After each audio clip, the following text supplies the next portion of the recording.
The latest Pompey news, updates every day from the Pompey Sound News Desk. Okay, slightly different news this evening, which is Saturday at 5 o'clock, taking us through until Sunday, I should say, also at 5 o'clock. Any updates we will insert.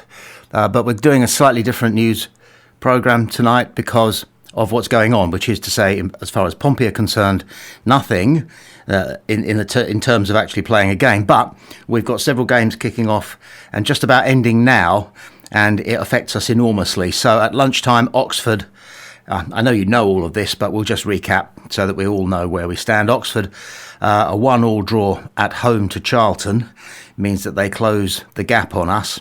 And then elsewhere, Blackburn have only gone and taken the lead against Millwall with just a minute to go. They were a goal down until the 80th minute.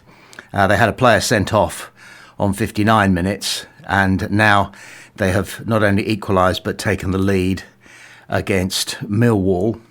And then you've got West Brom, who are cruising, if 2-0 is cruising with 89 minutes gone. So we can now look at the table and we can see where we stand going into the derby game, and it's not pretty viewing. There are some news stories around, and we will cover all of them. For example, a surprising announcement from Adrian SEGGS. Fratton favourite Adrian SEGGS has decided he wants to represent Croatia on the international stage. Adrian SEGGS has made the decision to switch his international allegiance away from the country of his birth, Australia. In a move that has caused disappointment down under, the Pompey forward has submitted paperwork to FIFA so that he can represent Croatia on the world stage moving forward. And the Australians won't be very pleased about that for a whole bunch of reasons. They cherish the wearing of their gold shirt, possibly like no other sporting nation does, and they will be utterly dismayed and feel it a kick in the teeth. And if and when he ever goes back, even if it's just to visit people, he may not be able to get away from this decision. He was born and raised in Australia, but Croatian people, I read, as I research Croatia's standing in the world of football at the moment, are very proud of their country too, and proud of their Croatian roots. Croatia, you will remember if you're old enough, they took England out 2-1 in the semi-finals of, was it the 2018 World Cup? And they went through to the final where they were beaten by a magnificent French side containing Griezmann, Paul Pogba, Mbappe. They lost that 4-2, but they saw us off 2-1 in the semi-finals. They qualified for this coming World Cup with a game to spare, top of their group with a game to spare. And of course they boast the incredibly talented Luka Modric, who has, I think, won a golden boot at a World Cup, or is it a European Nations Cup? Well, we all know him. Anyway, Spurs and then a Real Madrid absolute stalwart. And at the moment, Croatia are sitting 11th in the FIFA World Rankings. So that is a pretty impressive set of circumstances, and fellow colleagues now in international arms, well, I could have put that better, but you know what I mean, in Adrian SEGGS. So just a quick look then at the league table as things stand. I think with all the games finished now, just about. Oxford 1, Charlton 1 full time. Millwall 1, Blackburn 2. They're playing the last of 4 minutes of added time. And West Brom have beaten Hull. The score is 2-0 and they're playing 2 minutes of added time as well. So this is what the league table looks like, and it's discomforting viewing. There are basically 5 sides down at the bottom who can go down, possibly 6 if you count Blackburn. There are 6 points between Charlton and Blackburn, so that's a big enough gap for us to say that those bottom 6, it's going to be 2 from them because Sheffield Wednesday are already down. Blackburn have got 42 points having played 38. West Brom have got 40 points having played 38. Oxford 39 points having played 38. Leicester 38 points having played. And by the way, Leicester lost 3-1. Forgot to mention, luckily for us, Leicester lost 3-1 against QPR, which was about the only good result that went our way this Saturday afternoon. We are on 40 points, level with West Brom, only 1 ahead of Oxford, only 2 ahead of Leicester, and 2 behind Blackburn. But we've got 2 games in hand on both of those sides, and we have to get something substantial from one or both of them. A win in either of the 2 games that we've got in hand would be fantastic. A couple of draws would be pretty good too. But even 1 point would be better than nothing.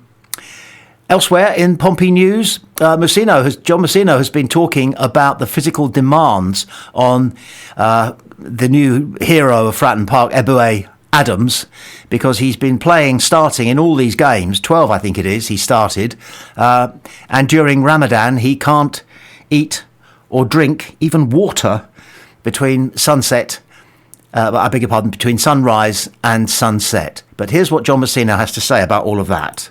There's obviously the physiological effects of the month on Ebou across Ramadan, but I think there's also a potential psychological boost as well. If you speak to players who observe Ramadan, they do say they feel a greater sense of mental strength going into the month and doing it. So I think there is something to be drawn from that. Monday is the last game, and to be fair to Ebou, he's given everything, though he's maybe blown up late in games, and his physical output has been brilliant. In another circumstance and Dozell was fit, it would maybe be another story, the same if Mark Kosnowski was fit. Those are the 2 players at the start of the season we had earmarked as 8s. During that period as well, Swifty has been available, but played as a 10 and been out injured. So we haven't really had the opportunity to change him too much. And that's a very similar conversation to the one with Millie Ali. Ebbs is just dealing with bits and pieces, but nothing which really needs to be flagged. The hand was injured in the challenge in the build-up, which led to the goal against Hull. He was stamped on. He's a bit of a Mr. Indestructible, it seems, and he plays on that. He knows that fans like that. English fans generally like that. I think football fans the world over like having somebody in the side who is solid, rock solid, but he's more than that. He carries the ball well. He seems very good tactically. He keeps going. Even if he plays an evening game, he's going to play against Derby, all right? He won't have had anything to eat since sunrise. If the sun goes down before kickoff, which is 8 o'clock on Monday, then he might be able to eat something. But do you want to go into a game with a semi-full stomach? I don't think players generally do. He'll know, because he will have done plenty of fasting in the cause of Ramadan, the name of Ramadan. So he'll know how to pace himself. And one thing that comes up time and time again, so there must be plenty in it, is that people, but in particular athletes who observe Ramadan, say that they feel good and they feel strong and they feel mentally confident and they feel mentally invulnerable because of the sacrifices that they make in order to show their commitment. So it's not all bad, except if he plays against Derby, if he starts against Derby, it's almost certain, isn't it, that come what may, he won't finish. We've had a bit of joy from long throws, and have scored from long throws. We've had probably our second best chance against Swansea from setting up to go long and then going short. I didn't introduce this little piece. I will just backtrack on it though and say that during a Q&A with some readers of the news, who asked, I thought, some pretty biting questions. And because Jordan Cross is a proper journalist, he didn't sugar the pill or just take the harsh edges off some of the questions. I mean, one question, which I won't bother you with the answer with, although it was measured, was why do you persist with Colby Bishop? Persist.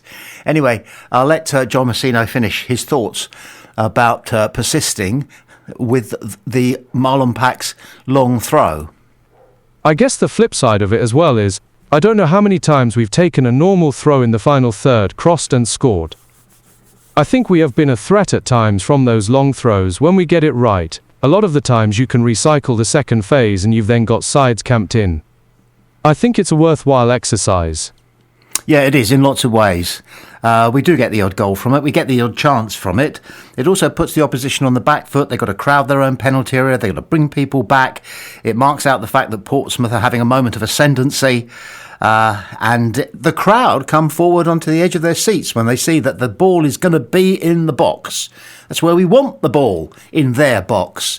And a long throw puts the ball in their box. So even if we don't score from a long throw, we've had a moment of hope, often dashed, of course. You can't score every time you go forward. That will be basketball.